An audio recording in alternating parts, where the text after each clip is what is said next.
ವೀಕ್ಷಕರೇ ನಮಸ್ಕಾರ. ಈ ದಿನದ ನ್ಯೂಸ್ ಬುಲೆಟಿನ್ಗೆ ಸ್ವಾಗತ. ನಾನು ಹರ್ಷಿತ್. ಲಕ್ಷ್ಮೇಶ್ವರದಲ್ಲಿ ಸ್ನಾನ ಮಾಡಲು ಹೋಗಿ ಆಕಸ್ಮಿಕವಾಗಿ ಕಾಲು ಜಾರಿ ಬಾವಿಗೆ ಬಿದ್ದು ಯುವಕನೊಬ್ಬ ಸಾವಿಗೀಡಾದ ಘಟನೆ ನಡೆದಿದೆ. ಸ್ನಾನ ಮಾಡಲು ಹೋಗಿ ಆಕಸ್ಮಿಕ ಕಾಲು ಜಾರಿ ಬಾವಿಗೆ ಬಿದ್ದು ಯುವಕನೊಬ್ಬ ಸಾವಿಗೀಡಾದ ಘಟನೆ ನಡೆದಿದೆ. ಹೌದು, ಗದಗ ಜಿಲ್ಲೆಯ ಲಕ್ಷ್ಮೇಶ್ವರ ತಾಲೂಕಿನ ಸೊರಡಂಗಿ ಗ್ರಾಮದ ರಾಜೇಶ್ ಸಾಬ್ ಕಾಸಿಂ ಸಾಬ್ ಬಳಿಗಾರ್ ಎಂಬ ಯುವಕ ಜುಲೈ 17ರ ರಾತ್ರಿ 9 ಗಂಟೆಯ ಸುಮಾರಿಗೆ ಮೊಹರಂ ಹಬ್ಬ ಮುಗಿಸಿ ಬಾವಿಯ ನೀರಿನಲ್ಲಿ ಸ್ನಾನ ಮಾಡಬೇಕು ಎಂದು ಬಾವಿಗೆ ಹೋಗಿದ್ದಾನೆ. ಆದರೆ ಆಕಸ್ಮಿಕವಾಗಿ ಕಾಲು ಜಾರಿ ಬಾವಿಗೆ ಬಿದ್ದು ಸಾವಿಗೀಡಾದ ಘಟನೆ ನಡೆದಿದೆ. ಈ ಕುರಿತು ಲಕ್ಷ್ಮೇಶ್ವರ ಪೊಲೀಸ್ ಠಾಣೆಯಲ್ಲಿ ಪ್ರಕರಣ ದಾಖಲಾಗಿದೆ. Veeranna Hatpad, NKS TV4 news, Lakshmeshwar. ಶಹಾಪುರದಲ್ಲಿ ಸಡಗರ ಸಂಭ್ರಮದಿಂದ ಆಚರಿಸಿದ ಮೊಹರಂ ಹಬ್ಬ. ಯಾದಗಿರಿ ಜಿಲ್ಲೆಯ ಶಹಾಪುರ ನಗರದಲ್ಲಿ ಕತ್ತಲ್ ರಾತ್ರಿ ಗ್ರಾಮದಲ್ಲಿ ಮೊಹರಂ ಹಬ್ಬದ ಪ್ರಯುಕ್ತ ತಮಟೆ ಬಾರಿಸುವುದು ಮತ್ತು ವಿಭಿನ್ನವಾದ ತಮಟೆ ಬಾರಿಸುವುದು ಮೊಹರಂ ಹಬ್ಬದ ವಿಶೇಷ ವಾದ್ಯವಾಗಿದ್ದು, ಹಲವು ವರ್ಷಗಳಿಂದ ತಮಟೆ ಬಾರಿಸುವಲ್ಲಿ ಪ್ರಮುಖ ತಮಟೆ ವಾದಕರಾದ ಕಾಮಣ್ಣ ಬೆಂಕಿ ದೇವಿ ನಗರ ಶಹಾಪುರ ಅವರು ಕುಣಿತದಲ್ಲಿ ಹಾಗೂ ಹಾಡಿಗೆ ತಕ್ಕಂತೆ ಹೆಜ್ಜೆ ಹಾಕುವಲ್ಲಿ ಪ್ರಮುಖ ಮಾದಿಕ ರಿವರ್ ಆಗಿದ್ದಾರೆ. ಉತ್ತರ ಕರ್ನಾಟಕದಲ್ಲಿ ಜಾತಿ ಧರ್ಮಗಳ ಸಂಕೋಲೆ ಮೀರಿ ಆತ್ಮೀಯತೆ ಸೃಷ್ಟಿಸಿಕೊಂಡ ಹಬ್ಬವೇ ಮೊಹರಂ ಹಬ್ಬವಾಗಿದೆ. ಶಹಾಪುರ. ವರದಿಗಾರ Mallikarjuna Malikeri, NKS TV4 news, Shahapur. ಬೆಂಗಳೂರಿನ GT ಮಾಲ್ ಪಂಚೆ ಪ್ರಕರಣ. ಸ್ವಯಂ ಪ್ರೇರಿತವಾಗಿ 7 ದಿನ ಬಂದ್ ಮಾಡಿದ GT ಮಾಲ್.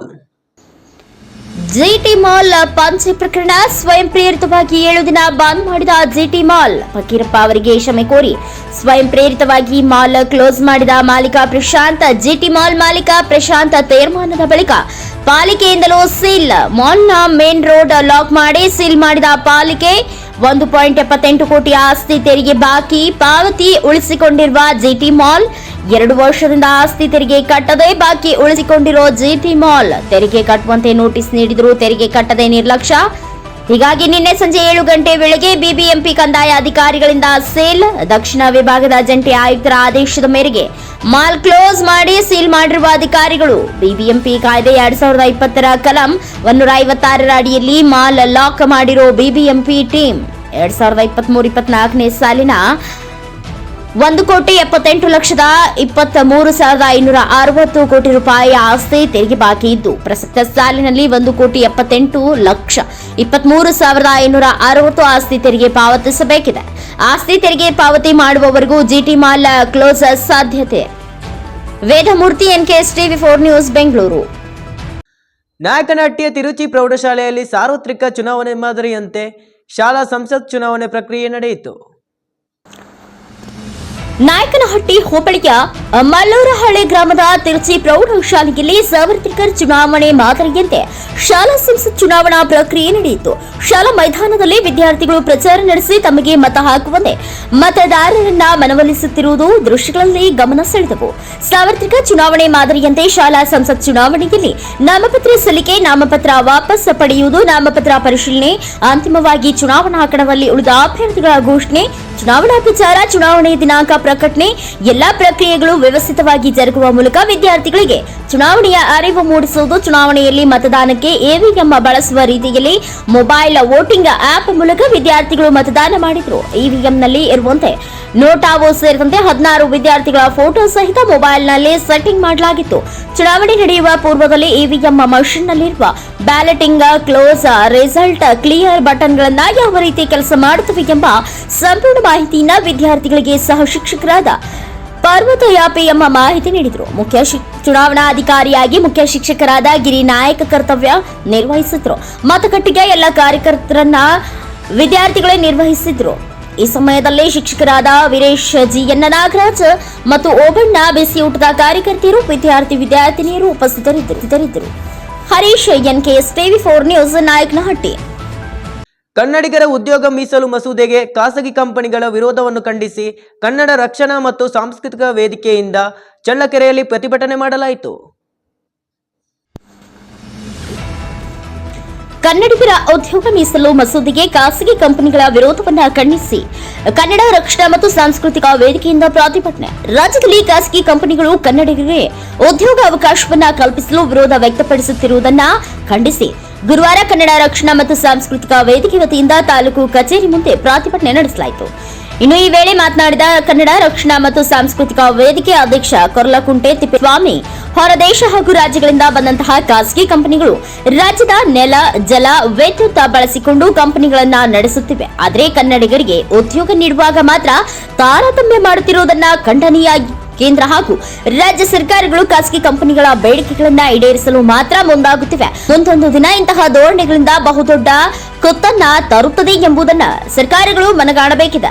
ರಾಜ್ಯದಲ್ಲಿ ಖಾಸಗಿ ಕಂಪನಿಗಳನ್ನ ಪ್ರಾರಂಭ ಮಾಡುವ ಉಮೇದುದಾರರನ್ನ ಕನ್ನಡಿಗರಿಗೆ ಉದ್ಯೋಗ ತರಬೇತಿಯನ್ನ ನೀಡಲು ಹಾಗೂ ನಿರೀಕ್ಷಿತ ಮಟ್ಟದಲ್ಲಿ ಉತ್ಪನ್ನವನ್ನ ಮಾಡಲು ಸಾಧ್ಯವಿಲ್ಲವೆಂದು ತಿಳಿಸಿದರು. ಈ ವೇಳೆ ಮನವಿ ಪತ್ರವನ್ನ ತಹಸೀಲ್ದಾರ್ ಅವರ ಅನುಪಸ್ಥಿತಿಯಲ್ಲಿ ಶಿರಸ್ತೇದಾರರ ಸದಾಶಿವಪ್ಪನವರಿಗೆ ಮನವಿ ಪತ್ರವನ್ನ ಸಲ್ಲಿಸಲಾಯಿತು. ಮನವಿ ಪತ್ರ ಸ್ವೀಕರಿಸಿ ಮಾತನಾಡಿದ ಶಿರಸ್ತೇದಾರರು, ಮನವಿ ಪತ್ರವನ್ನ ಜಿಲ್ಲಾಧಿಕಾರಿಗಳ ಮೂಲಕ ಸರ್ಕಾರಕ್ಕೆ ತಲುಪಿಸಲಾಗುವುದು ಎಂಬ ಭರವಸೆಯನ್ನ ನೀಡಿದರು. ಈ ಸಂದರ್ಭದಲ್ಲಿ ಕನ್ನಡ ರಕ್ಷಣಾ ಮತ್ತು ಸಾಂಸ್ಕೃತಿಕ ವೇದಿಕೆ ಸದಸ್ಯರಾದ ವೀರೇಂದ್ರ, ಬಸವರಾಜ ಮೂರ್ತಿ, ರಾಜಣ್ಣ, ದ್ಯಾಮಣ್ಣ, ಪಾಂಡು ಸೇರಿದಂತೆ ಹಲವರು ಉಪಸ್ಥಿತರಿದ್ದರು. Mounesh Achar, NKS TV4 news, Challakere. ಖಾಸಗಿ ಕಂಪನಿಗಳಲ್ಲಿ ಮೀಸಲಾತಿಯ ಸೌಲಭ್ಯವನ್ನು ಅದು ಕನ್ನಡಿಗರಿಗೆ ಕೊಡಲೇಬೇಕು. ದೀನತೆಯ ನೌಕರರ ಒಂದು ಹುದ್ದೆಗಳನ್ನು ಅವರಿಗೆ ಮಾತ್ರ ಮೀಸಲಾಗಿಡಬೇಕು ಅಂತ ತೀರ್ಮಾನ ತೆಗೆದುಕೊಂಡಂತಹ ಈ ರಾಜ್ಯದ ಮುಖ್ಯಮಂತ್ರಿ ಸಿದ್ದರಾಮಯ್ಯವರ ಒಂದು ಕ್ರಮವನ್ನು, ಒಂದು ತೀರ್ಮಾನವನ್ನು ನಾನು ಮುಕ್ತ ಕಂಠದಿಂದ ಶ್ಲಾಘನೆಯನ್ನು ವ್ಯಕ್ತಪಡಿಸ್ತೇನೆ. ಆದರೆ ಅವರದೇ ಆದಂತಹ ಸಚಿವ ಸಂಪುಟದ ಕೆಲವು ಸಹೋದ್ಯೋಗಿಗಳು ತಪ್ಪು ತಿಳುವಳಿಕೆಯಿಂದಾಗಿ ಈ ರೀತಿಯಾದಂಥ ಒಂದು ತೀರ್ಮಾನ ಇದು ಜಾರಿಗೆ ಬರಬಾರದು ಅಂತೇಳಿ ಕೆಲವು ಖಾಸಗಿ ಕಂಪನಿಗಳ ಮೂಲಕ, ಆ ಮಾಲೀಕರ ಮೂಲಕ ನ್ಯಾಯಾಲಯಕ್ಕೆ ಹೋಗಿ ಅಲ್ಲಿ ತಡೆಯಾಜ್ಞೆ ತಂದಿರತಕ್ಕಂಥ ಒಂದು ವಿಚಾರ ಏನಿದೆ, ಇದು ಅತ್ಯಂತ ಕನ್ನಡಿಗರ ಮೇಲೆ ನಡೆಯುವಂತಹ ದೌರ್ಜನ್ಯ ಅಂತ ಘಂಟಾಘೋಷವಾಗಿ ನಾವು ಹೇಳೋದಕ್ಕೆ ಯಾರಾಗಲಿ ನಮ್ಮನ್ನು ಸೇರಿ ನಿಮ್ಮನ್ನು ಸೇರಿ ಯಾರು ಹಿಂದೆ ಮುಂದೆ ನೋಡಬಾರ್ದು. ಯಾಕೆಂದರೆ ಕನ್ನಡಿಗರಿಗಾಗಿ ಏನು ಉದ್ಯೋಗ ಕೊಡ್ತೀವಂತ ಹೋದರೆ ಕನ್ನಡಿಗರಿಗೆ ಕೊಡೋಕ್ಕಿಲ್ಲ ನೀವು ಅಂತೇಳಿ ಅಡ್ಡ ಹೋಗ್ತಾರೆ ಅಂತಂದರೆ, ದಯಮಾಡಿ ನಾನು ಈ ಸಂಪುಟದಲ್ಲಿ ಇರ್ತಕ್ಕಂಥ ಯಾರು ಈ ತೀರ್ಮಾನವನ್ನು ವಿರೋಧ ಮಾಡ್ತಾ ಇದ್ದಾರೆ, ಯಾವ ವ್ಯಕ್ತಿಗಳು, ಯಾವ ಶಕ್ತಿಗಳು ಇದನ್ನು ವಿರೋಧ ಮಾಡ್ತಾ ಇದ್ದಾರೆ, ಸ್ಥಳೀಯ ರಾಜ್ಯದ ಜನಗಳಿಗೆ ಯಾವ ರೀತಿಯಾಗಿ ಉದ್ಯೋಗವನ್ನು ಕೊಡಬೇಕು ಅನ್ನುವಂಥ ಪಾಠವನ್ನು, ಸ್ಥಳೀಯ ರಾಜ್ಯದ ಭಾಷೆಗೆ ಯಾವ ಗೌರವವನ್ನು ಕೊಡಬೇಕು ಅನ್ನುವಂಥ ಪಾಠವನ್ನು ದಯಮಾಡಿ ತಮಿಳುನಾಡಿಗೆ ಹೋಗಿ ಅಲ್ಲಿಂದ ಕಲ್ತ್ಕೊಂಡು ಬರಬೇಕು ಅಂತಕ್ಕಂಥ ಮಾತನ್ನು ನಾನು ಸಾರ್ವಜನಿಕರ ಪರವಾಗಿ, ಸಂಘ ಸಂಸ್ಥೆಗಳ ಪರವಾಗಿ ಹೇಳ್ತಾ, ಇವತ್ತು ಈ ಮನವಿ ಪತ್ರವನ್ನು ಕಳಿಸ್ತಕ್ಕಂಥ ತೀರ್ಮಾನ ಮಾಡಿರ್ತಕ್ಕಂಥ ಒಂದು ಸಾಂಸ್ಕೃತಿಕ ಸಂಘಟನೆಯ ಪದಾಧಿಕಾರಿಗಳಿಗೂ ಇಲ್ಲಿರ್ತಕ್ಕಂಥ ನಮ್ಮ ಹೋರಾಟ ಸಂವಿಧಾನ ಕೇವಲ ಕನ್ನಡ ಇರ್ತಕ್ಕಂಥ ಸಾಹಿತ್ಯ ಶಕ್ತಿಯಲ್ಲಿ ಮಾಡ್ತಾರೆ. ಮತ್ತೆ ನಮ್ಮ ಮುಖ್ಯಮಂತ್ರಿ ಸಿದ್ದರಾಮಯ್ಯ ಅವರು ಐನ್ ದ ಫೋರ್ಸ್ ಅಭಿನಂದ ಈಗ ಫೋರ್ಸ್ ಅಂತ ಐನ್ ದ ಫೋರ್ಸ್ನ ಜಾಸ್ತಿ ಕನ್ನಡಿಗರು ಇದೆ. ಡಾಕ್ಟರ್ ಬಾಬಾ ಸಾಹೇಬ್ ಅಂಬೇಡ್ಕರ್ ಮಾಡಿದಂತಹ ನಮ್ಮ ಮುಖ್ಯಮಂತ್ರಿಗಳಿಗೆ ಮತ್ತು ಅವರ ಕೊನೆಗಿರ್ತಕ್ಕಂಥ ಸಹ ಸಚಿವರಿಗೆ ಸ್ವಲ್ಪ ಕನಿಷ್ಠ ಜ್ಞಾನ ಇತ್ತು ಅಂತ ನಮ್ಮ ಬಂದಿಲ್ಲ ಎಲ್ಲ ರಕ್ಷಣೆ ಉದ್ಯೋಗ ಅಲ್ಲೇ ತನಿಖರಿಗೆ ನಮ್ಮ ಸಿದ್ದರಾಮಯ್ಯ ಜೊತೆಗೆ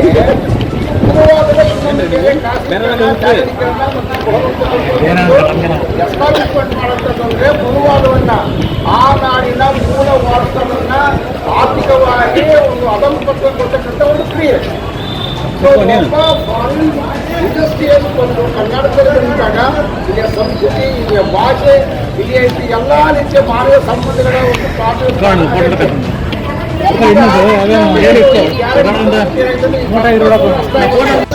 ಕೂಡಲೇ ಸಂಪುಟ ಸ್ಥಾನದಿಂದ ಕೈಬಿಡಬೇಕು.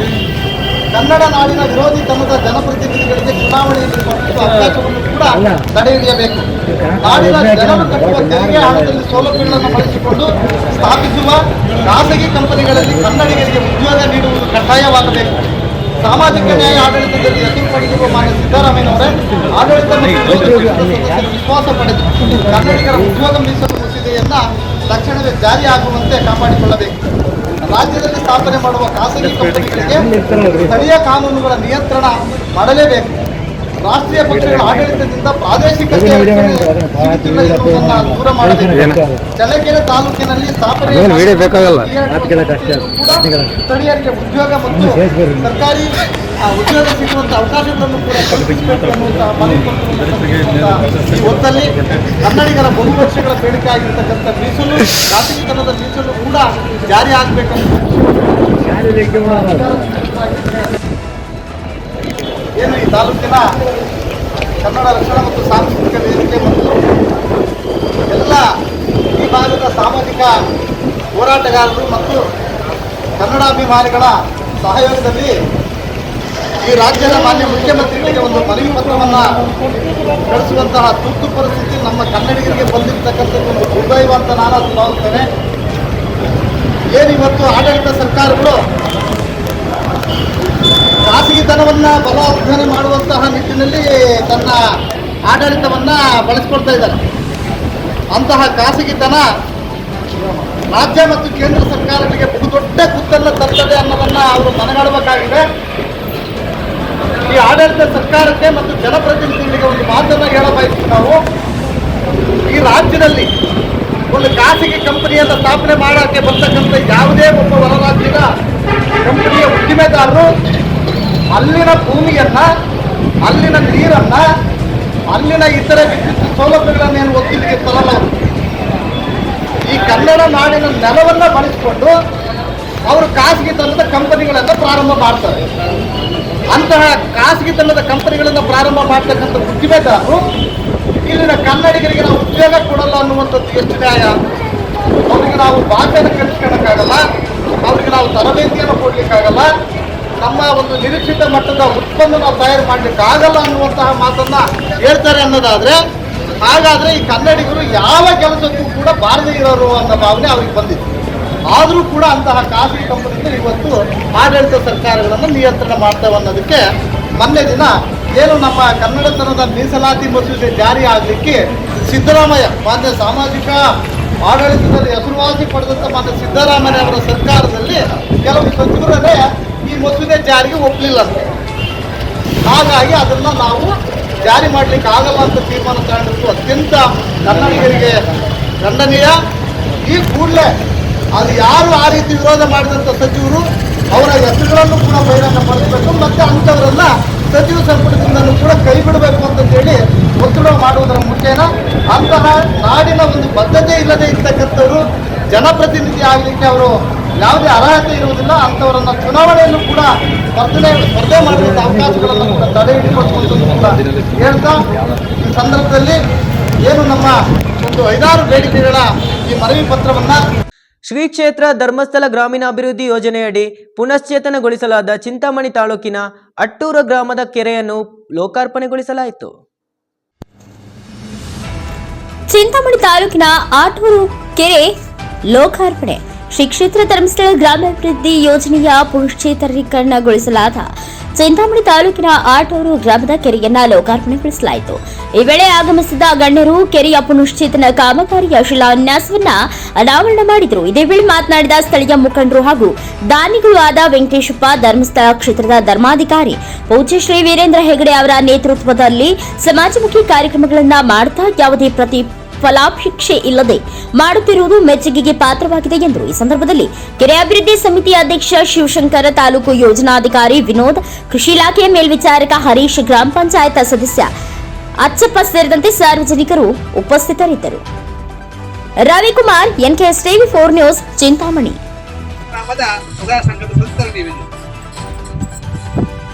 ಬಹಳ ವಿಶೇಷವಾಗಿ ಇವತ್ತು ನಾವು ಈ ಕೆರೆಯ ಒಂದು ಹಸ್ತಾಂತರವನ್ನು ಮಾಡ್ತಾ ಇದ್ದೇವೆ. ನಾವು 2023ರಲ್ಲಿ ಈ ಕೆರೆಯನ್ನ ಉಳಿಸ್ತೇವೆ. ಇವತ್ತು ಈ ಕಳೆದ ವರ್ಷ 24ರಲ್ಲಿ ಮಾಡಿದಲ್ಲ. ಆದ್ರೆ 23ರಲ್ಲಿ ಕೆರೆ ಉಳಿದ್ರು ಕೂಡ ಕೆರೆ ಹಸ್ತಾಂತರ ಮಾಡ್ಲಿಕ್ಕೆ ಮಳೆ ಬಂದು ಸ್ವಲ್ಪ ನೀರು ಬರಲಿ ಅಂತ ಹೇಳಿ ನಾವು ಕಾಯ್ತಾ ಇದ್ವಿ. ಸ್ವಾಮಿಯವರು ಕೂಡ ಸ್ವಲ್ಪ ನೀರು ಬರಲಿ ಚೆನ್ನಾಗಿರುತ್ತೆ ಅಂತ ಹೇಳಿ ಅವರು ಆಶಯವನ್ನು ವ್ಯಕ್ತಪಡಿಸಿದ್ರು. ಆದ್ರೆ ಅದು ತುಂಬಾ ದಿನ ಹೋದ ವರ್ಷ ಮಳೆನೇ ಬರಲಿಲ್ಲ. ಹಾಗಾಗಿ ಸ್ವಲ್ಪ ನೀರು ಬಾರದೇ ಇರುವುದರಿಂದ ಈ ವರ್ಷ ಏನಾದ್ರೂ ಆಗ್ಲಿ ಒಂದು ಗುಂಡಿಯಲ್ಲಾದ್ರೂ ನೀರಿದೆ, ನಾವು ಇದು ಹಸ್ತಾಂತರ ಮಾಡಿ ಮಾಡೇ ಬಿಡಬೇಕು ಅಂತ ಹೇಳಿ ನಾವು ಒಂದು ಹಸ್ತಾಂತರ ಕಾರ್ಯಕ್ರಮ ಇಟ್ಕೊಂಡಿದ್ವಿ. ಈ ಕೆರೆ 2023ರ ಫೆಬ್ರವರಿ ಆಗುವಾಗ ಈ ಕೆರೆ 464ನೇ ಕೆರೆ, ಜಾಸ್ತಿನೇ ಆಗ್ಬೋದು. ಇವತ್ತು 1 ವರ್ಷ 3 ತಿಂಗಳು ಎಕ್ಸ್ಟ್ರಾ ಆಗಿದೆ. ಇವತ್ತಿಗೆ 780 ಕೆರೆ ಧರ್ಮಶಿಲಾ ಗ್ರಾಮಾಭಿವೃದ್ಧಿ ಪೂಜ್ಯರ ಮಾರ್ಗದರ್ಶನದಲ್ಲಿ ರಾಜ್ಯದ 780 ಕೆರೆ ಅಂದ್ರೆ ನೀವು ಯೋಚನೆ ಮಾಡಿ. ಈ ಕೆರೆಗೆ ನಾವು ನಿಮ್ಮಲ್ಲಿ ನಮ್ಮ ವಿಶೇಷ ಏನಂದ್ರೆ ಕೆರೆ ಹೂಳೆತ್ತಲಿಕ್ಕೆ ಎಷ್ಟು ದುಡ್ಡು ಬೇಕು ಅಷ್ಟು ಮಾತ್ರ ನಾವು ಮಂಜೂರು ಮಾಡೋದು. ಆ ಕೆರೆಗೆ ಜಾಸ್ತಿ ಪೂಜ್ಯರು ಫಸ್ಟಿನ ಒಂದು ಎಸ್ಟಿಮೇಟ್ ಪ್ರಕಾರ ಸ್ವಲ್ಪ ಹೆಚ್ಚುವರಿ ಮಂಜೂರು ಮಾಡಿದ್ರು ಕೂಡ ಅದನ್ನ ಬೇರೆ ಉದ್ದೇಶಗಳಿಗೆ ಅಲ್ಲಿ ನಾವು ಉಪಯೋಗ ಮಾಡೋದು. ಯಾಕಂದ್ರೆ ಆ ದುಡ್ಡು ಇನ್ನೊಂದು ಊರಲ್ಲಿ ಕೆರೆಯ ಕೆಲಸಕ್ಕೆ ಆಗ್ಬೇಕು ಅನ್ನೋ ಉದ್ದೇಶಕ್ಕಾಗಿ ಇಲ್ಲಿ ನಾವು ಜಾಸ್ತಿ ಉದ್ದೇಶ ಅದು ಮಂಜೂರಾಗಿದ್ರು ಕೂಡ ಕೇವಲ 4 ಲಕ್ಷ ರೂಪಾಯಿಯಲ್ಲಿ ಇಷ್ಟು ದೊಡ್ಡ ಕೆರೆಯ ಕೆಲಸವನ್ನ ಮಾಡಿದ್ವಿ. ಕೇವಲ ಧರ್ಮಸ್ಥಳ ಗ್ರಾಮಾಭಿವೃದ್ಧಿನ ನಾವು ಮಾತ್ರ ಮಾಡಿದಲ್ಲ, ಈ ಭಾಗದ ರೈತರು ಎಷ್ಟು ಜನ ಬಂದು ಇಲ್ಲಿಂದ ಮಣ್ಣನ್ನ ಹೂಳನ್ನ ತೆಗೆದುಕೊಂಡು ಹೋಗಿ ಅವರ ಹೊಲಗಳಿಗೆ ಹಾಕಿ ಅವರ ತೋಟಕ್ಕೆ ಹಾಕಿ ಅದಕ್ಕೂ ಅವರು ಕೂಡ ಸಪೋರ್ಟ್ ಕೊಟ್ಟಿದ್ದಾರೆ. ಹಾಗೆ ಒಂದು 10 ಲಕ್ಷ ರೂಪಾಯಿ ಅವ್ರ ಮಣ್ಣು ತೆಗೆದುಕೊಂಡು ಹೋಗುವಂತಹ ಒಂದು ವೆಚ್ಚ ಕೊಟ್ಟರೆ ಒಂದು 10 ಲಕ್ಷದವರೆಗಿನ ಒಂದು ಕೆಲಸ ಇಲ್ಲಿ ಆಗಿದೆ. ಯಾಕೆ ಪೂಜ್ಯರು ಈ ಕಾರ್ಯಕ್ರಮ ರೂಪಿಸಿದ್ರು ಅಂದ್ರೆ, ಒಂದನೇದಾಗಿ ನಾನು ಆಗ್ಲೇ ಹೇಳಿದಾಗೆ ಕುಡಿಯುವ ನೀರಿಗೆ ತತ್ವಾರ ಹಾಕಬಾರ್ದು. ಎರಡನೇದಾಗಿ ನೋಡಿ ಪಕ್ಕದಲ್ಲೆಲ್ಲ ಗುಡ್ಡ ಕಾಡಿದೆ, ಈ ಕಾಡುಗಳಲ್ಲಿ ಬೇರೆ ಬೇರೆ ಕಾಡು ಪ್ರಾಣಿಗಳಿರ್ಬೋದು, ಪಕ್ಷಿಗಳಿರ್ಬೋದು. ಆ ಕಾಡು ಪ್ರಾಣಿಗಳಿಗೆ ಪಕ್ಷಿಗಳಿಗೆ ಕುಡಿಯುವ ನೀರಿಗೆ ಒಂದು ವ್ಯವಸ್ಥೆ ಆಗ್ಬೇಕು. ಎರಡನೇದಾಗಿ. ಮೂರನೇದಾಗಿ ನೀರು ನಿಂತರೆ ಅಂತರ್ಜಲ ಜಾಸ್ತಿ ಆಗುತ್ತೆ. ಅಂತರ್ಜಲ ಜಾಸ್ತಿ ಆದ್ರೆ ನಮ್ಮ ರೈತರಿಗೆ ಬೋರ್ವೆಲ್ ನೀರು ಬರುತ್ತೆ ಅಂತ ಉದ್ದೇಶ. ಈ ಭಾಗದ ಇದು 10-15 ಎಕರೆ ಇರ್ಬೋದೇನೋ, ಕೆಲವು ಕಡೆಗಳಲ್ಲಿ 25-30 ಎಕರೆ ಕೆರೆಗಳನ್ನು ಕೂಡ ನಾವು ಪೂಜ್ಯ ಹೆಗ್ಗಡೆ ಅವರು 15-20 ಲಕ್ಷ ರೂಪಾಯಿಯ ಒಂದು ವೆಚ್ಚವನ್ನ ಕೊಟ್ಟು ಇವತ್ತು 70-80 ಕೋಟಿ ರೂಪಾಯಿಯನ್ನ ಈ ಒಂದು ಕೆರೆಗಳಿಗೆ ವಿನಿಯೋಗ ಮಾಡಿ ಕೆರೆಯ ಹೂಳೆತ್ತುವ ಕೆಲಸವನ್ನು ಮಾಡ್ತಾರೆ. ನಮ್ಮ ಆಶಯ ಏನಂದ್ರೆ, ರಾಜ್ಯದಲ್ಲಿರುವಂತಹ ಎಲ್ಲಾ ಕೆರೆಗಳು ಕೂಡ ಅದನ್ನ ಒಂದು ಪುನರುಜ್ಜೀವನಗೊಳಿಸಬೇಕು. ಆ ಊರಲ್ಲಿ ಕುಡಿಯುವ ನೀರಿಗೆ ಅಥವಾ ಅಂತರ್ಜಲ ಹೆಚ್ಚಾಗಬೇಕು ಉದ್ದೇಶ. ಪೂಜ್ಯ ಹೆಗ್ಗಡೆ ಅವರು ಕೇವಲ ಕೆರೆ ಕೆಲಸಗಳನ್ನು ಮಾಡಿಸೋದಿಲ್ಲ, ಬದಲಾಗಿ ಹಲವಾರು ಅನುದಾನ ಕಾರ್ಯಕ್ರಮಗಳನ್ನು ಕೂಡ ಮಾಡುವಂತಹ ಕೆಲಸವನ್ನು ಮಾಡ್ತಾ ಇದ್ದಾರೆ. ನಮ್ಮ ಈ ಭಾಗದಲ್ಲಿ ಜನರಿಗೆ, ರೈತರಿಗೆ, ಸಣ್ಣ ಹಿಡುವಳಿದಾರರಿಗೆ, ಬಡವರಿಗೆ ಸಹಾಯ ಆಗ್ಲಿ ಅಂತೇಳಿ ಸ್ವಸಹಾಯ ಸಂಘದ ವ್ಯವಸ್ಥೆಯನ್ನು ಮಾಡಿಸಿ ಕರ್ನಾಟಕ ಗ್ರಾಮೀಣ ಬ್ಯಾಂಕಿನ ಮುಖಾಂತರವಾಗಿ ಕಡಿಮೆ ಬಡ್ಡಿಯಲ್ಲಿ ಸಾಲವನ್ನು ಕೊಡಿಸುವಂತಹ ಕೆಲಸವನ್ನು ಮಾಡ್ತಾರೆ. ನಾವೆಲ್ಲರೂ ಕೂಡ ತಿಳ್ಕೊಳ್ಬೇಕು.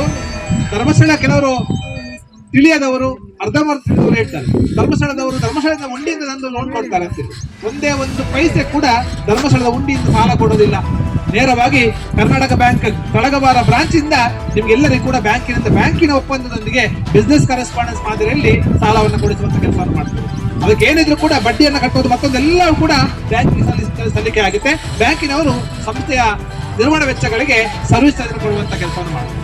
ಪೂಜ್ಯ ಹೆಗ್ಗಡೆ ಅವರು ಧರ್ಮಸ್ಥಳಕ್ಕೆ ಬಂದಂತ ಕಾಣಿಕೆ ದುಡ್ಡನ್ನ ಕೊಡ್ತಾರೆ. ಯಾವ್ದಾಗ ಕೊಡ್ತಾರೆ? ಇಂತಹ ಕೆರೆ ಕಾರ್ಯಕ್ರಮಗಳಿಗೆ ಮಾಡ್ಲಿಕ್ಕೆ ಕೊಡ್ತಾರೆ. ನಿಮ್ಮ ಊರಲ್ಲಿ ಯಾವುದೇ ಒಂದು ದೇವಸ್ಥಾನ ಆದ್ರೆ ಆ ದೇವಸ್ಥಾನದ ಅಭಿವೃದ್ಧಿ ಕೆಲಸಗಳಿಗೆ ಪೂಜ್ಯ ದುಡ್ಡು ಕೊಡ್ತಾರೆ. ನಿಮ್ಮ ಊರಲ್ಲಿ ಯಾರಾದ್ರೂ ಹಾಲೋತ್ಪಾದಕ ಸಂಘದ ಕಟ್ಟಡ ಅಭಿವೃದ್ಧಿ ಮಾಡ್ತಾರಂತಾದ್ರೆ ಆ ಕೆಲಸಕ್ಕೆ ದುಡ್ಡು ಕೊಡ್ತಾರೆ. ನಿಮ್ಮ ಊರಲ್ಲಿ ಯಾರಾದ್ರೂ ನಿರ್ಗತಿಕರು, ಅವರಿಗೆ ಯಾರು ಸಾಕುವವರಿಲ್ಲ, ಊಟಕ್ಕೆ ಗತಿ ಇಲ್ಲ ಅಂತ ಆದ್ರೆ ಅವ್ರಿಗೆ ಆಶ್ವಾಸನೆ ಕೊಡ್ಲಿಕ್ಕೆ ಪೂಜ್ಯರು ಧರ್ಮಸ್ಥಳ ದುಡ್ಡನ್ನು ವಿನಿಯೋಗ ಮಾಡ್ತಾರೆ. ನಮ್ಮ ಸಂಘದ ಸದಸ್ಯರ ಮಕ್ಕಳು ವೃತ್ತಿಪರ ಶಿಕ್ಷಣ, ಹೈಯರ್ ಎಜುಕೇಶನ್ ಮಾಡ್ತಾರಂತಾದ್ರೆ ಅಂತ ವಿದ್ಯಾರ್ಥಿಗಳಿಗೆ ಸ್ಕಾಲರ್ಶಿಪ್ ಕೊಡ್ಲಿಕ್ಕೆ ಪೂಜ್ಯ ಹೆಗ್ಗಡೆ ಅವರು ನಮ್ಮ ಧರ್ಮಸ್ಥಳದ ಉಂಡಿಯ ದುಡ್ಡನ್ನು ಮಾಡಬೇಕು. ನಮ್ಮ ವಾತ್ಸಲ್ಯ ಕಾರ್ಯಕ್ರಮದಲ್ಲಿ ಯಾರಿಗಾದ್ರೂ ಮಾಶಾಸನ ಪಡೆಯುವಂತಹ ವೃದ್ಧರಿಗೆ ಮನೆ ಇಲ್ಲ ಅಂತಾದ್ರೆ ಅವ್ರಿಗೆ ಮನೆ ಕಟ್ಟಿಕೊಡುವಂತಹ, ರಿಪೇರಿ ಮಾಡಿಕೊಡುವಂತಹ, ಶೌಚಾಲಯ ಕಟ್ಟಿಕೊಡುವಂತಹ ಕೆಲಸಕ್ಕೆ ಪೂಜ್ಯ ಹೆಗ್ಗಡೆ ಅವರು ಧರ್ಮಸ್ಥಳ ದುಡ್ಡನ್ನು ಮಾಡಬೇಕು.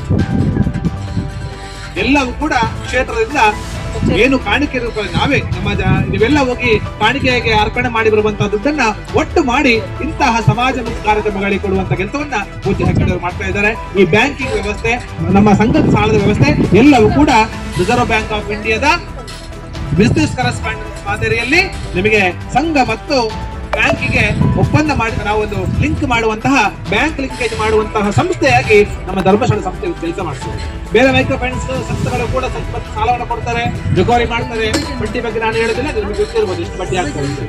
ಅವ್ರು ಯಾರು ಕೂಡ ಇಂತಹ ಕಾರ್ಯಕ್ರಮಗಳ ಉಚಿತ ಕಾರ್ಯಕ್ರಮ ಮಾಡ್ತಾರಾ?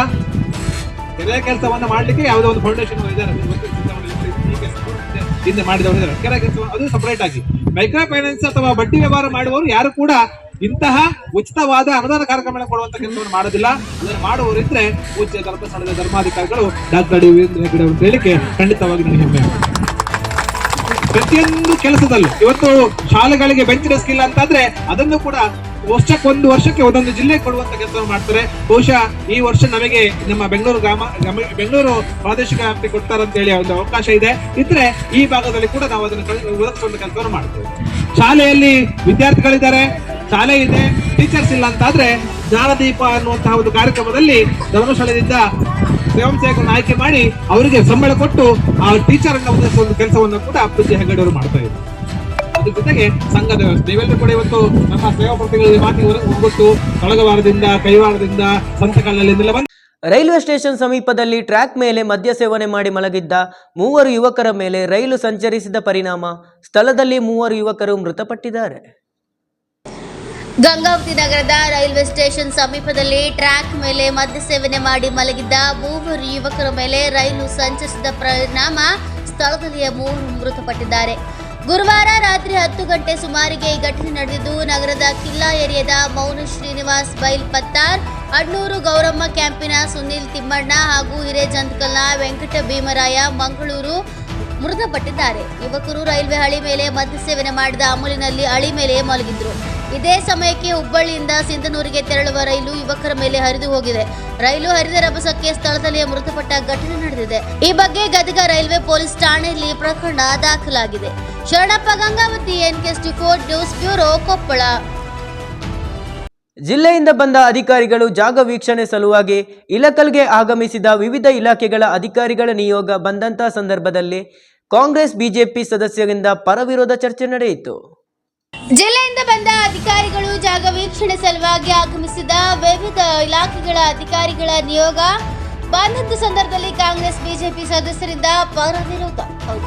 ಇಳಕಲ್ನಲ್ಲಿ ಜುಲೈ 18 ಗುರುವಾರ ದಿನದಂದು ಸಾಯಂಕಾಲ 4 ಗಂಟೆಗೆ ನಗರದ ಸರ್ಕಾರಿ ಪದವಿ ಪೂರ್ವ ಕಾಲೇಜು ಶ್ರೀನಿವಾಸ್ ಚಿತ್ರಮಂದಿರ ಹತ್ತಿರುವ ಜಾಗೆಯಲ್ಲಿ ಹಿಂದಿನ ಶಾಸಕರು ಬಿಜೆಪಿ ಸರ್ಕಾರದ ಅವಧಿಯಲ್ಲಿ ದೊಡ್ಡನಗೌಡ ಜಿ ಪಾಟೀಲ್ ಅವರು ಓವರ್ಹೆಡ್ ನೀರಿನ ಟ್ಯಾಂಕ್ ಕಾಮಗಾರಿ ಆರಂಭಿಸಿ ಅದರ ಫೌಂಡೇಶನ್ ಲೆವೆಲ್ ವರೆಗಿನ ಕಾಮಗಾರಿ ಪೂರ್ಣ ಮಾಡಿದ್ರು. ಮುಂದೆ ಚುನಾವಣೆ ಬಂತು, ಕಾಮಗಾರಿ ನಿಂತು ಹೋಯಿತು. ಅರ್ಧ ಆಗಿರುವ ಓವರ್ಹೆಡ್ ನೀರಿನ ಟ್ಯಾಂಕ್ ಅನ್ನ ಪೂರ್ತಿ ಮಾಡಿ ಸರಿಸುಮಾರು ಇಳಕಲ್ 18 ವಾರ್ಡಿನ ಜನರಿಗೆ ಅತ್ಯವಶ್ಯವಾಗಿರುವ ಕುಡಿಯುವ ನೀರಿನ ಸಮಸ್ಯೆನ ಸರಿಪಡಿಸಬೇಕೆಂದು ಅಧಿಕಾರಿಗಳಿಗೆ ಭಾರತೀಯ ಜನತಾ ಪಕ್ಷದ ಮುಖಂಡರು ಹಾಗೂ ಬಿಜೆಪಿ ಪಕ್ಷದ ನಗರಸಭೆ ಸದಸ್ಯರು ಅಲ್ಲಿ ಜಾಗ ವೀಕ್ಷಿಸಲಿಕ್ಕೆ ಆಗಮಿಸಿದಾಗ ಅಧಿಕಾರಿಗಳಲ್ಲಿ ವಿನಂತಿಸಿಕೊಂಡ್ರು. ಈಗಾಗಲೇ ಜಾಗದಲ್ಲಿ ಹೈ ವೋಲ್ಟೇಜ್ ಕೆಬಿ ಲೈನ್ ಹಾದು ಹೋಗಿರೋದ್ರಿಂದ ಇಲ್ಲಿ ಕ್ರೀಡಾಂಗಣ ಮಾಡಲು ಈ ಜಾಗ ಸೂಕ್ತವಲ್ಲ ಮತ್ತು ಇಲ್ಲಿ ಹತ್ತಿರದಲ್ಲಿ ಮುಂದೆ ಹೈವೇ ರಸ್ತೆ ಆಗಲಿದ್ದು ಜಾಗದ ಕೊರತೆ ಉಂಟಾಗಲಿದೆ. ಅದಕ್ಕೆ ಇಲ್ಲಿ ನೀರಿನ ಟ್ಯಾಂಕ್ ಆಗಲಿ ಎನ್ನುವ ವಾದ ಕಾಂಗ್ರೆಸ್ ಪಕ್ಷದ ಸ್ಥಳೀಯ ಮುಖಂಡರು, ನಗರಸಭೆ ಸದಸ್ಯರು ಸಂಬಂಧಪಟ್ಟ ಎಲ್ಲ ದಾಖಲಾತಿಗಳನ್ನ ತೆಗೆದುಕೊಂಡು ಬಂದು ಅಲ್ಲೇ ಇದ್ದ ಅಧಿಕಾರಿಗಳನ್ನ ದಾಖಲಾತಿ ಪತ್ರಗಳನ್ನ ತೋರಿಸಿ ಈಗಾಗಲೇ ಶಾಸಕರು ನಗರಸಭೆ ಪೌರಾಯುಕ್ತರ ಜೊತೆ ಮಾತನಾಡಿ ನೀರಿನ ಟ್ಯಾಂಕ್ ಕಟ್ಟಲಿಕ್ಕೆ ಸೂಚಿಸಿ ಮತ್ತೆ ಈ ಜಾಗದಲ್ಲಿ 6 ಎಕರೆ ಜಾಗದಲ್ಲಿ ಕ್ರೀಡಾಂಗಣ ಮಾಡಲು ನಿರ್ಧರಿಸಲಾಗಿದೆ ಎಂದು ಅಧಿಕಾರಿಗಳಿಗೆ ಹೇಳಿದರು. ಪರ ವಿರೋಧ 2 ವಾದಗಳನ್ನ ಆಲಿಸಿದ ಅಧಿಕಾರಿಗಳ ನಿಯೋಗ ಜಿಲ್ಲಾಧಿಕಾರಿಗಳ ಜೊತೆ ಚರ್ಚಿಸಿದ್ದೇವೆ ಎನ್ನುವ ಮಾತನ್ನು ಹೇಳಿ ಹೊರಟು ಹೋದರು. ಈ ಸಮಯದಲ್ಲಿ ಬಿಜೆಪಿ ಪಕ್ಷದ ವತಿಯಿಂದ ಲಕ್ಷ್ಮಣ್ ಗುರುಂ, ಶೋಭಾ ಅಹಮದಿಯಾಳ, ದತ್ತಾತ್ರೇಯ ಗುಳದ್, ಮಾಂತಪ್ಪ ಚನ್ನಿ, ಮಂಜು ಶೆಟ್ಟರ್, ಮಂಜುನಾಥ್ ಹೊಸಮನಿ, ವೆಂಕಟೇಶ್ ಪೋತ, ರಾಜೇಂದ್ರ ಹರೀಶ್ ಸೇರಿದ್ರು.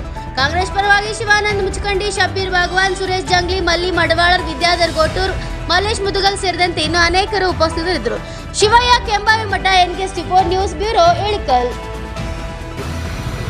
ಬಿಟ್ಟು ಬೇಕಾದ್ ಮಾಡ್ಕೊಳ್ಳಲ್ಲ ಸರ್, ನಮಗೇನಿಲ್ಲ. ಆಲ್ರೆಡಿ ಆಗಿದ್ದು ಐತೆ, ಫೌಂಡೇಶನ್ ಆಗಿದ್ದು ಐತೆ. ಇಲ್ಲಿ ಆತಂದ್ರೆ ಇದು ಈ ಒಂದು 18-20 ಜನರಿಗೆ ನೀರಿನ ಸೌಲಭ್ಯ ಜಾಸ್ತಿ ಆಯಿತು ಇಲ್ಲಿ ಮಾಡೋದಿಲ್ಲ. ಇದು ಹೈಟು ಜಾಸ್ತಿ ಇರೋದ್ರಿಂದ ನಾವು ಹಳೇದಲ್ಲಿ ಡಿಸ್ಮೆಂಟಲ್ ಮಾಡಿ ಇಲ್ಲಿ ತಂದು ಹಾಕಿದ್ದೇವೆ. ಇಲ್ಲ ಇಲ್ಲಿ ತಂದು ಹಾಕಿಲ್ಲ, ಅದಕ್ಕೊಂದು ಕಾರಣ ಐತಿ. ಈಗೇನು ಮೊದಲು ಹಳೇದಿತ್ತಲ್ಲ ಅದೇನು ಹೊಡೆದಾಕಿದ್ವಲ್ರಿ, ಅದು ಮೊದಲು ಹಳೇದು ಗಾರ್ಡನ್ದಾಗ ಕಟ್ಟಿದ್ದೇವೆ. ಈ ಸುಪ್ರೀಂ ಕೋರ್ಟ್ ಆದೇಶ ಐತಿ ಗಾರ್ಡನ್ದಲ್ಲಿ ಕಟ್ಬಾರ್ದು. ಯಾಕೆ ಸರ್ ಗಾರ್ಡನ್ದಲ್ಲಿ ಕಟ್ಬಾರ್ದು ಅಂತ ಆ ಉದ್ದೇಶದಿಂದ ಅಲ್ಲೇ ನಿರ್ಮಿಸ್ಬೇಕಂತಿತ್ತು. ಆದ್ರೆ ಆದೇಶ ಐತಂತ ನಮ್ಗೆ ಯಾವಾಗ ಹೇಳಿದ್ರು ಕಮಿಷನರ್ ಯಾವಾಗ ಹೇಳಿದ್ರಿ ಅವಾಗ ನಾವು ಜಾಗ ಬದಲಾವಣೆ ಮಾಡಬೇಕು ಅಂದಾಗ ನಮ್ಗೆ ಇದು ಸೂಕ್ತ ಅನಿಸ್ತು.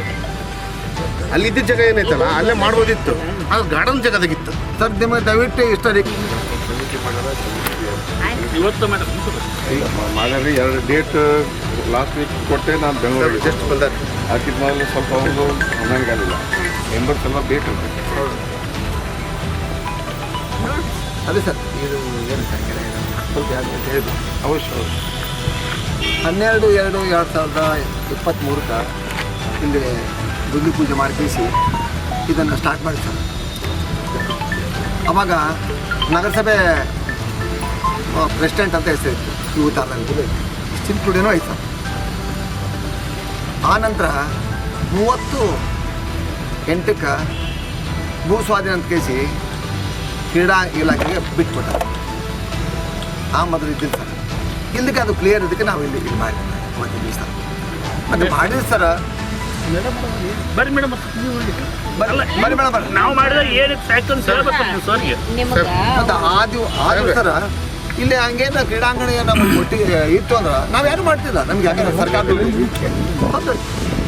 ದುಡ್ಡು ಇದಕ್ಕೆ ಕ್ರೀಡಾಂಗಣಕ್ಕೆ ಏನು ಸಂಬಂಧ ಸರ್. 6 ಎಕರೆ ಬೇಕಾದ್ರೆ ಸಿಗುತ್ತಾ? ಇದು ಟೋಟಲ್ 22 ಎಕರೆ 15 ಗುಂಟೆ ಸರ್. 22 ಎಕರೆ 15 ಗುಂಟೆ ಸರ್ ಟೋಟ್ಲು.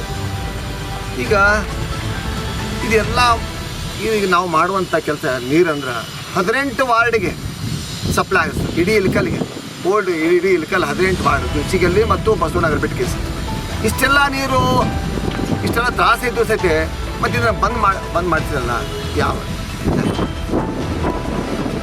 ಆಮೇಲೆ ಕ್ರೀಡಾಂಗಣ ಇಲಾಖೆ ಅಂತ ಕೊಟ್ಟಿದ್ದಂತ ಐತೆ ಸರ್. ಕ್ರೀಡಾಂಗಣ ಇಲಾಖೆಗೆ ನಮ್ಮ ಕಮಿಷನರು ನಗರಸಭೆದವ್ರು ಕೊಟ್ಟಾರ. ಅದನ್ನ ಪ್ರಿನ್ಸಿಪಾಲ್ರಿಗೆ ಬಿಟ್ಟು ಕೊಡೋಕೆ ಏನು ಅಧಿಕಾರ ಇರ್ತದೆ ಸರ್? ಇಲ್ಲ ಹಂಗಲ್ರಿ. ಈಗ ಅದು ಆಸ್ತಿ ಏನೈತಲ್ರಿ ನಗರಸಭೆ ಹೆಸರಲ್ಲಿ ನಗರಸಭೆ 22 ಎಕರೆ 15 ಗುಂಟೆ ಅದನ್ನು ನಾವು ಕಾಲೇಜ್ಗೆ ಕೊಟ್ಟಂಥದ್ರಿ ಅದು. ಆದ್ರೆ ಈಗಲೂ ನೀವು ಉತ್ತರ ತೆಗೆದು ನೋಡ್ರಿ, ನಿಮ್ಗೆ ಪ್ರೆಸಿಡೆಂಟ್ ಮುನ್ಸಿಪಲ್ ಅಂತಲೇ ಬರುತ್ತೆ ನೋಡಿ. 22 ಎಕರೆ ಪ್ರೆಸಿಡೆಂಟ್ ಮುನ್ಸಿಪಲ್ ಅಂತಲೇ ಬರುತ್ತೆ. ಆದ್ರೆ ಇದು ಶಾಲಾಗೆ ಕೊಟ್ಟಿದ್ದೈತೆ. ಆದ್ರೆ ಇದು ಕೇವಲ ಅವ್ರು ಏನು ಮಾಡ್ಯಾರಿ, ಕಾಲೇಜ್ ಕಡೆಯಿಂದ ಬಿಡಿಸ್ಕೊಂಡಾರ. 6 ಎಕರೆ ನಮ್ಮ ಕ್ರೀಡಾಂಗಣಕ್ಕೆ ಬೇಕಂತ ಟರ್ವ್ ತೊಗೊಂಡ್ರೆ. ಆದ್ರೆ ಟರವದು ಅದು ನಗರಸಭೆದ ಅವಶ್ಯಕತೆ ಐತಿ. ಇದು ಒಂದೇ ತೊಗೊಳಕ್ಕೆ ಬರೋದಿಲ್ಲ ಅವ್ರಿಗೆ. ಅದನ್ನು ತೊಗೊಂಡ್ರೆ ತಪ್ಪಿಲ್ಲ. ಕ್ರೀಡಾಂಗಣ ಮಾಡ್ತಾರಲ್ಲ ಮಾಡಿ ನಮ್ದೇನು ತಪ್ಪಿಲ್ಲ. ಇದು 6 ಎಕರೆ ಇಲ್ಲಿಂದ ಸ್ಟಾರ್ಟ್ ಆಗುತ್ತೆ. ಹೈ ಟೆನ್ಷನ್ ವಯರು ಒಂದು 110 ವಯರ್ ಹೈ ಟೆನ್ಷನ್ನು ಕುಚಿಯಿಂದ ಇಲ್ಲಿ ಇದಕ್ಕೆ ಬಂದೈತೆ ರೀ.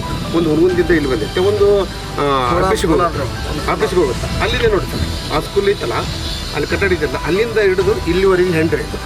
ನಾಳೆ ಇಲ್ಲಿ ಹೈವೇ ಆಗತ್ತೈತೆ. ಹೈವೇ ಆದರೂ ಕೂಡ ನಾವು ಸ್ವಲ್ಪ ಜಾಗ ಬಿಟ್ಟು ಮಾಡ್ಕೊಂಡಿದ್ವಿ. ಎಂಡಿಂಗ್ ಮಾಡ್ಕೊಂಡ್ವಿ ಪೂರಾ ತುದಿ ಲಾಸ್ಟ್ ಮೂಲೆ ಒಳಗೆ ಮಾಡ್ಕೊಂಡ್ವಿ. ಕೇವಲ 1 ಗುಂಟೆಗೆ ಮಾತ್ರ ಹೋಗಕ್ಕೆ ಸಾಧ್ಯ ಐತಿ. 1 ಗುಂಟೆಗಿಂತ ಹೆಚ್ಚು ಹೋಗೋದಿಲ್ಲ. ಅದರಲ್ಲಿಂದ 1 ಗುಂಟೆ ಸಂಬಂಧ ನಾವು ಕ್ರೀಡಾಂಗಣ ಕಟ್ಟಕ್ಕೆ ಬೇಡ. 1 ಗುಂಟೆ ಸೈಡ್ ಮಾಡ್ಕೊಂಡು ಕಟ್ಕೊಳ್ಳಿ ರೌಂಡ್ ಹೆಂಗೆ ಮಾಡಕ್ಕೆ ನಮ್ದೇನು ಅದಂತಿಲ್ಲ. ಆದ್ರೆ 22 ಹೆಚ್ಚು ಕಡಿಮೆ 20 ಡಿವಿಷನ್ಗೆ ನೀರಿನ ತೊಂದರೆ ಆಗುತ್ತೆ. ಇವತ್ತು ನಮ್ಮಲ್ಲೇ ಈ ಕಡೆ ಡಿವಿಷನ್ಗೆ ಏನಂತೇಳ್ರಿ, ಈ ನೀರಿನ ಟ್ಯಾಂಕಿಂದ ನೀರು ಬರ್ತಿತ್ತಲ್ಲ ಎಲ್ಲ ನೈಕಾರ್ ಜನ ಇರುತ್ತೆ. ಇವತ್ತು ಏನು ಮಾಡ್ತಾರೆ ಅಂದ್ರೆ ಬೆಳಗ್ಗೆ 4 ಗಂಟೆ ತನಕ ಯಾವಾಗ ನೀರು ಬರ್ತೋ ಗೊತ್ತಿಲ್ಲ. ಪರಿಸ್ಥಿತಿ ಹಂಗಾಗೈತಿ. 1 ಗಂಟೆ ಬರುತ್ತೆ, 2 ಗಂಟೆ ಬರುತ್ತೆ. ಅಲ್ಲಿ ತನಕ ಎದ್ದು ನಿಂತು ನೀರು ತುಂಬ್ಕೊತಾರೆ. ಬೆಳಗ್ಗೆ ದುಡಿಯೋಕೆ ಹೋಗ್ಬೇಕಾದ್ರೆ ಮಗಕ್ಕೆ ನೇಯಕ್ಕೆ ಹೋಗ್ಬೇಕಾದ್ರೆ ಟೈಮ್ ಮಲ್ಕೊಂಡಿರ್ತಾರೆ. ಆ ಟೈಮ್ದಾಗ ಎಷ್ಟು ತೊಂದರೆ ಆಗೈತಿ. ಅದಕ್ಕೆ ಇದು ಪೂರ ಮೂಲೆ ಇಲ್ಲ ಸರ್. ತೊಂದರೆ ಇಲ್ಲ, ಕ್ರೀಡಾಂಗಣ ಮಾಡಲಿ, ನಮ್ಗೆ ಖುಷಿ. ಕ್ರೀಡಾಂಗಣಕ್ಕೆ ನಮ್ದೇನು ಅದಕ್ಕೇನು ಅಭ್ಯಂತರ ಇಲ್ಲ.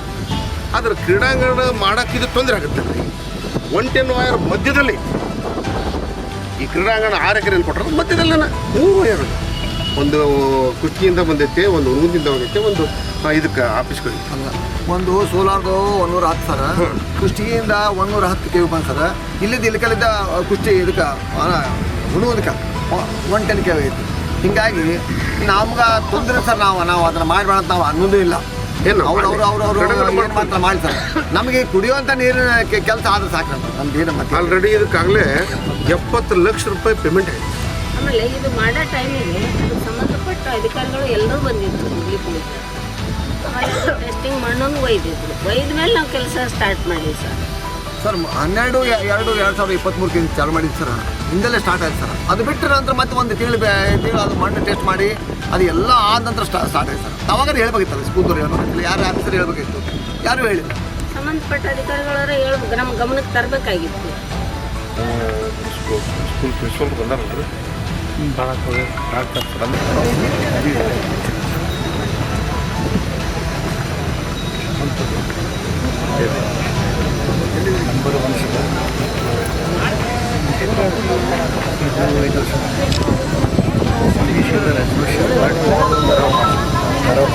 ಡೆಪ್ಟಿ ಡೈರೆಕ್ಟರ್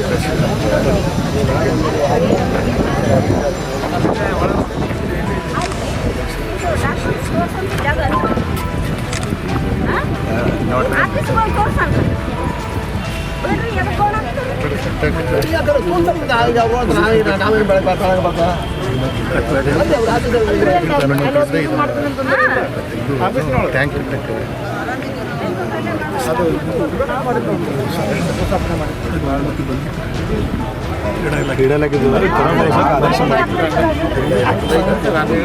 ಇದನ್ನು ನಾವು ಕುಡಿ ಅಂತ ಲ್ಯಾಂಡ್ ಕುಡಿ ಅಂತ ಒಂದ್ಸಲ ಕೇಳಿದ್ದೇವೆ ಸರ್. ಅದರ ನಂತರ ನಾವು ಹಸ್ತಾಂತರ ಕೇಳಿದಕ್ಕೆ ನಾವು ಹಸ್ತಾಂತರ ಎಜುಕೇಷನ್ ಸೆಕ್ರೆಟರಿಯಿಂದ ನಮಗೆ 6 ಎಕರೆ ಮಂಜೂರಾಗಿದೆ ಸರ್.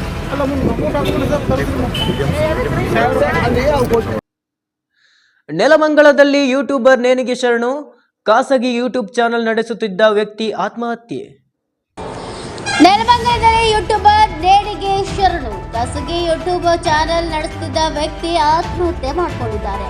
ನೆಲಮಂಗಲ ತಾಲೂಕಿನ ಸೋಲದೇವನಹಳ್ಳಿ ಅರಣ್ಯದಲ್ಲಿ ನೇಣಿಗೆ ಶರಣಾಗಿದ್ದಾನೆ. ಖಿನ್ನತೆಯಿಂದ ಮನನೊಂದು ಆತ್ಮಹತ್ಯೆ ಮಾಡಿಕೊಂಡಿರುವ ಶಂಕೆ ವ್ಯಕ್ತವಾಗಿದೆ. ರಾತ್ರಿ ಆತನ ಫೇಸ್ಬುಕ್ನಲ್ಲಿ ಲೈವ್ಗೆ ಬಂದು ಕೆಲವು ವಿಚಾರಗಳನ್ನು ಹಂಚಿಕೆ ಮಾಡಿಕೊಂಡಿದ್ದಾನೆ. ರಾತ್ರಿ ನೆಲಮಂಗಲ ತಾಲೂಕಿನ ಸೋಲದೇವನಹಳ್ಳಿ ಅರಣ್ಯದಲ್ಲಿ ಆತ್ಮಹತ್ಯೆ ಮಾಡಿಕೊಂಡಿದ್ದಾನೆ. ಸ್ಕೂಟರ್ ನಿಲ್ಲಿಸಿ ನೀಲಗಿರಿ ಮರಕ್ಕೆ ನೇಣು ಬಿಗಿದ ಸ್ಥಿತಿಯಲ್ಲಿ ಶವ ಪತ್ತೆಯಾಗಿದೆ. ಟಿ ದಾಸರಹಳ್ಳಿಯ ಮಂಜುನಾಥ್ ನಗರದ ನಿವಾಸಿ ಮಂಜುನಾಥ್ ಎಂಬುವನು ಆತ್ಮಹತ್ಯೆ ಮಾಡಿಕೊಂಡಿದ್ದಾರೆ. ನೆಲಮಂಗಲ ಗ್ರಾಮಾಂತರ ಪೊಲೀಸ್ ಠಾಣೆಯಲ್ಲಿ ಪೊಲೀಸರು ಭೇಟಿ ನೀಡಿ ಪರಿಶೀಲನೆ ನಡೆಸುತ್ತಿದ್ದಾರೆ. Vedamurthy NK64 news bureau Bengaluru. ತರೀಕೆರೆಯಲ್ಲಿ ಬೀಳ್ಕೊಡುಗೆ ಸಮಾರಂಭ ನಡೆಯಿತು. ಪ್ರತಿಯೊಬ್ಬರು ತಮ್ಮ ಕೆಲಸದಲ್ಲಿ ಆಸಕ್ತಿ ಹೊಂದಿ ಸಾರ್ವಜನಿಕ ಕೆಲಸವನ್ನು ಅಚ್ಚುಕಟ್ಟಾಗಿ ನಿರ್ವಹಿಸಿ ಮುಂದೆ ಉನ್ನತ ಹುದ್ದೆಗೆ ಹೋಗಬಹುದಾಗಿದ್ದು, ಅದರಂತೆ ಒಡೆಯವ ಗ್ರಾಮ ಪಂಚಾಯಿತಿಯಲ್ಲಿ ಕಳೆದ ಸುಮಾರು 20 ವರ್ಷಗಳಿಂದ ಬಿಲ್ ಕಲೆಕ್ಟರ್ ಆಗಿ ಕಾರ್ಯನಿರ್ವಹಿಸಿ ಅದರೊಂದಿಗೆ ಗ್ರಾಮ ಪಂಚಾಯಿತಿಯ ವಿವಿಧ ಕೆಲಸ ಕಾರ್ಯಗಳನ್ನು ನಿರ್ವಹಿಸಿ ಅನುಭವಗೊಳಿಸಿ ಇಂದು ಪದೋನ್ನತಿ ಹೊಂದಿ ದುರ್ನಾಳು ಗ್ರಾಮ ಪಂಚಾಯಿತಿ ಕಾರ್ಯದರ್ಶಿಯಾಗಿ ಹೋಗುತ್ತಿರುವ ಶೇಖರಾಚಾರ್ ಅವರಂತೆ ಸರ್ಕಾರಿ ನೌಕರರೆಲ್ಲರೂ ಶ್ರದ್ಧೆಯಿಂದ ಕೆಲಸ ನಿರ್ವಹಿಸಬೇಕು ಎಂದು ಉಡೇವ ಗ್ರಾಮ ಪಂಚಾಯಿತಿ ಅಧ್ಯಕ್ಷೆ ಭಾರತಿ ಸಿ ರಾಜಪ್ಪ ಹೇಳಿದರು. ಉಡೇವ ಗ್ರಾಮ ಪಂಚಾಯಿತಿಯ ಬಿಲ್ ಕಲೆಕ್ಟರ್ ಆಗಿ ಕಾರ್ಯಾರಂಭ ಮಾಡಿ ಇಂದು ಪದೋನ್ನತಿ ಹೊಂದಿ ದುರ್ನಾಳು ಗ್ರಾಮ ಪಂಚಾಯಿತಿಗೆ ಕಾರ್ಯದರ್ಶಿಯಾಗಿ ಅಧಿಕಾರ ಸ್ವೀಕರಿಸಲು ಹೋಗುತ್ತಿರುವ ಶೇಖರಾಚಾರ್ ಅವರಿಗೆ ಉಡೇವ ಗ್ರಾಮ ಪಂಚಾಯಿತಿ ಮತ್ತು ಗ್ರಾಮಸ್ಥರು ನೀಡಿದ ಬೀಳ್ಕೊಡುಗೆ ಸಮಾರಂಭವನ್ನು ಉದ್ದೇಶಿಸಿ ಮಾತನಾಡಿದ ಅಧ್ಯಕ್ಷರು, ಶೇಖರಾಚಾರ್ಯ ಅವರಂತಹ ನಿಷ್ಠಾವಂತ ಕೆಲಸಗಾರರು ಕಾರ್ಯದರ್ಶಿಯಷ್ಟೇ ಅಲ್ಲದೆ ಮುಂದಿನ ದಿನಗಳಲ್ಲಿ ಪಂಚಾಯಿತಿ ಅಭಿವೃದ್ಧಿ ಅಧಿಕಾರಿ ಸೇರಿದಂತೆ ಇನ್ನು ಉನ್ನತ ಹುದ್ದೆಗೆ ಹೋಗಲೆಂದು ಶುಭ ಹಾರೈಸಿದರು. ಈ ಸಂದರ್ಭದಲ್ಲಿ ಉಡೇವ ಗ್ರಾಮ ಪಂಚಾಯಿತಿ ಅಧ್ಯಕ್ಷೆ ಭಾರತಿ ಸಿ ರಾಜಪ್ಪ, ಉಪಾಧ್ಯಕ್ಷೆ ಸುಚಿತ್ರಾ ಸಂತೋಷ್, ಪಂಚಾಯಿತಿ ಅಭಿವೃದ್ಧಿ ಅಧಿಕಾರಿ ಬಿ ಮಂಜು, ಗ್ರಾಮ ಪಂಚಾಯತ್ ಸದಸ್ಯರುಗಳಾದ ಟಿ ಶ್ರೀನಿವಾಸ್ ನಾಯಕ್, ಸಂತೋಷ್ ನಾಯಕ್, ಜ್ಞಾನಮೂರ್ತಿ, ಉಮೇಶ್, ನಾಗರಾಜ್ ಸೇರಿದಂತೆ ಇನ್ನು ಅನೇಕರು ಉಪಸ್ಥಿತರಿದ್ದರು. Pradeep HE NK64 news Tarikere. ಮಲೆನಾಡಿನ ಹೆಬ್ಬಾಗಿಲು ಶಿವಮೊಗ್ಗದಲ್ಲಿ ವರುಣನ ಆರ್ಭಟ. ಮಲೆನಾಡಿನಲ್ಲಿ ಶಿವಮೊಗ್ಗದಲ್ಲಿ ವರುಣನ ಆರ್ಭಟ. ಶಿವಮೊಗ್ಗ ಜಿಲ್ಲೆಯ ಹೊಸನಗರ ತಾಲೂಕಿನಾದ್ಯಂತ ಪುನರ್ವಸು ಮಳೆ ತನ್ನ ಅಬ್ಬರ ಮುಂದುವರೆಸಿದೆ. ತಾಲೂಕಿನ ಹಲವು ಕಡೆ ಮನೆ ಕುಸಿತ, ಮರ ಬಿದ್ದು ಸಂಚಾರ ಅಸ್ತವ್ಯಸ್ತವಾಗುವಂತಹ ಘಟನೆಗಳು ಸಂಭವಿಸಿವೆ. ಬೆಳಗ್ಗೆ ಅರಸಾಳಿನ ಬಟಾಣಿ ಜಡ್ಡಿನ ಬಳಿ ರೈಲ್ವೆ ಟ್ರ್ಯಾಕ್ ಮೇಲೆ ಮರ ಬಿದ್ದ ಪರಿಣಾಮ ರೈಲು ಸಂಚಾರವು ಅಸ್ತವ್ಯಸ್ತವಾಗಿದೆ. ಅರಸಾಳಿನ ಬಟಾಣಿ ಜಡ್ಡಿನ ಮಳೆ ಮರ ಬಿದ್ದಿದ್ದರಿಂದ ರೈಲು ಮುಂದೆ ಸಂಚರಿಸಲು ಸಾಧ್ಯವಾಗಿಲ್ಲ. ಕೊನೆಗೆ ರೈಲಿನಲ್ಲಿದ್ದ ಪ್ರಯಾಣಿಕರು ರೈಲಿನ ಸಿಬ್ಬಂದಿಗಳ ಜೊತೆಗೂಡಿ ಆ ಕ್ಷಣಕ್ಕೆ ಲಭ್ಯವಿದ್ದ ಉಳಿ, ಸುತ್ತಿಗೆ ಇತ್ಯಾದಿಗಳನ್ನು ಬಳಸಿ ಮರವನ್ನ ತೆರವು ಮಾಡಿದ್ದಾರೆ ಎನ್ನುವ ವಿಡಿಯೋವೊಂದು ಸಾಮಾಜಿಕ ಜಾಲತಾಣದಲ್ಲಿ ಲಭ್ಯವಾಗಿದೆ. ಒಂದೇ ಸಮನೆ ಸುರಿಯುತ್ತಿರುವ ಮಳೆಯಿಂದ ಹೊಸನಗರ ತಾಲೂಕಿನೆಲ್ಲೆಡೆ ಕಳೆದ 3-4 ದಿನಗಳಿಂದ ಇಂತಹ ಘಟನೆಗಳು ಸಂಭವಿಸುತ್ತಿವೆ. ಈ ಹಿನ್ನೆಲೆಯಲ್ಲಿ ತಾಲೂಕು ಆಡಳಿತ, ಶಾಲಾ ಕಾಲೇಜುಗಳಿಗೆ ಈಗಾಗಲೇ ರಜೆ ಘೋಷಿಸಲಾಗಿದೆ.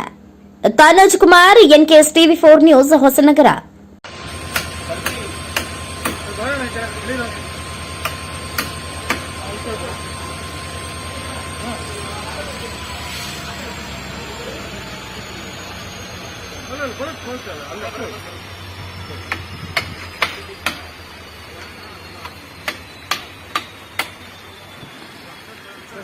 ಮರ ಬಿದ್ದಿದೆ. ಇಲ್ಲಿನ ನಮ್ಮ ಲೋಕೇಶ್ ಅವರು ಈ ಮರವನ್ನು ಕಡ್ದು ಟ್ರೈನಿಗೆ ಜಾಗ ಮಾಡಿಕೊಡ್ತಾರೆ. ಪಾವಗಡ ತಾಲೂಕಿನಲ್ಲಿ ನಕಲಿ ವೈದ್ಯರ ಹಾವಳಿ ಜಾಸ್ತಿಯಾಗಿದೆ. ತಾಲೂಕಿನಲ್ಲಿ ನಕಲಿ ವೈದ್ಯರ ಹಾವಳಿ, ಈ ಕುರಿತು ಒಂದು ವರದಿ ಇಲ್ಲದೆ ನೋಡಿ. ತಾಲೂಕಿನಲ್ಲಿ ನಕಲಿ ವೈದ್ಯರ ಹಾವಳಿ ಹೆಚ್ಚಾಗಿತ್ತು. ಈ ಬಗ್ಗೆ ಸಾರ್ವಜನಿಕರ ವಲಯದಲ್ಲಿ ಆಕ್ರೋಶ ವ್ಯಕ್ತವಾಗುತ್ತಿದೆ. ಕೆಲ ದಿನಗಳ ಹಿಂದೆ ಡಿಸಿ ಕಚೇರಿಯ ಸುದ್ದಿಗೋಷ್ಠಿಯಲ್ಲಿ ಈ ವಿಚಾರವಾಗಿ ಗೃಹ ಸಚಿವ ಡಾ ಜಿ ಪರಮೇಶ್ವರ್ ಅವರು ಡಿಎಚ್ಒ ಮಂಜುನಾಥ್ ಅವರಿಗೆ ಜಿಲ್ಲಾದ್ಯಂತ ನಕಲಿ ವೈದ್ಯರ ವಿರುದ್ಧ ಕ್ರಮ ಕೈಗೊಳ್ಳುವಂತೆ ಎಚ್ಚರಿಕೆಯನ್ನ ನೀಡಿದರು. ಆದರೂ ಸಹ ತಾಲೂಕಿನ 4 ಹೋಬಳಿಗಳಾದ್ಯಂತ ನಕಲಿ ವೈದ್ಯರು ಹೆಚ್ಚಾಗಿದ್ದು, ಅದರಲ್ಲೂ ತಾಲೂಕಿನ ಗಡಿಭಾಗವಾದ ಲಿಂಗನಹಳ್ಳಿಯ ಗ್ರಾಮದಲ್ಲಿ ಸುಮಾರು 10ಕ್ಕೂ ಹೆಚ್ಚು ನಕಲಿ ವೈದ್ಯರು ಇದ್ದಾರೆ. ಗೃಹ ಸಚಿವರ ಮಾತಿಗೂ ಡೋಂಟ್ ಕೇರ್ ಎಂಬಂತೆ ಚಿಕಿತ್ಸೆ ನೀಡುತ್ತಿದ್ದಾರೆ. ವಿಚಾರವಾಗಿ ಹಲವಾರು ಬಾರಿ ಮಾಧ್ಯಮಗಳಲ್ಲಿ ವರದಿಗಳಾಗುತ್ತಿದ್ರೂ ಯಾವುದೇ ಪ್ರಯೋಜನವಾಗಿಲ್ಲ.